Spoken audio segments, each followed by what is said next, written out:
Jesse Raymond Glover was an African-American martial artist, teacher, and writer best known as the first student of Bruce Lee in the United States. Born in 1935 in Seattle, Washington, Glover grew up at a time when racial discrimination was common, and his early life experiences with racism and violence helped shape his interests in self-defense. After serving in the U.S. Army as a military policeman, he returned to Seattle and eventually crossed paths with a young Bruce Lee, who had recently immigrated from Hong Kong to study at the University of Washington. Their meeting in the late 1950s marked the beginning of a unique chapter in martial arts history. At the time, Bruce Lee was still developing his personal philosophy of combat, which would later evolve into Jeet Kune Do. Glover, already interested in self-defense, was drawn to Lee's revolutionary approach, which rejected rigid styles in favor of efficiency, adaptability, and directness. Under Lee's instruction, Glover became not just a student, but also a close friend.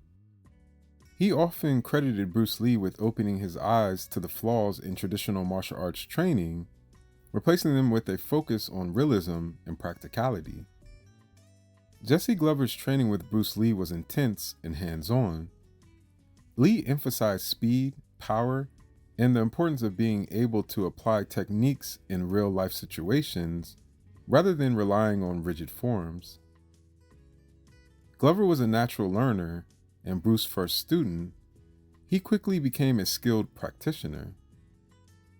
Glover's size, strength, and determination made him an ideal training partner, and he would go on to serve as a demonstration partner for Bruce Lee at exhibitions and public demonstrations in Seattle. Together, they helped introduce a new way of thinking about martial arts to the American public. Although Bruce Lee eventually moved on to train other students and refine his technique philosophy, Jesse Glover remained deeply influenced by their time together. After Lee's death in 1973, Glover continued teaching and spreading the lessons he had learned. However, rather than calling his system Jeet Kune Do, Glover developed what he termed non-classical Kung Fu, a self-defense method that combined Bruce Lee's early techniques with Glover's own insights and practical applications.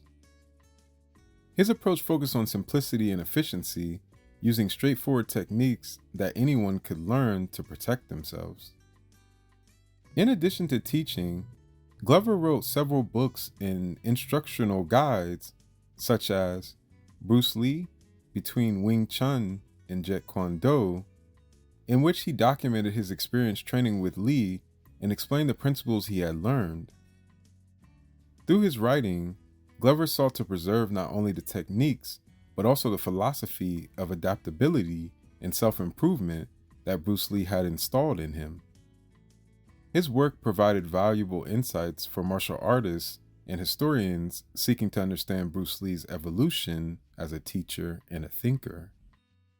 Jesse Glover passed away in 2012, but his legacy lives on through his students, his writings, and his role as the man who first trained under Bruce Lee in America. As Bruce Lee's first student, he represents an important bridge between Lee's early development and the global martial arts revolution that Lee would later spark. Glover's dedication to teaching and preserving those early lessons ensured that the foundation of Bruce Lee's philosophy was never forgotten. Please like, subscribe, turn on your bell notifications so you get all my videos. Add me on all social medias. And until next time, peace, one love. So catch me if I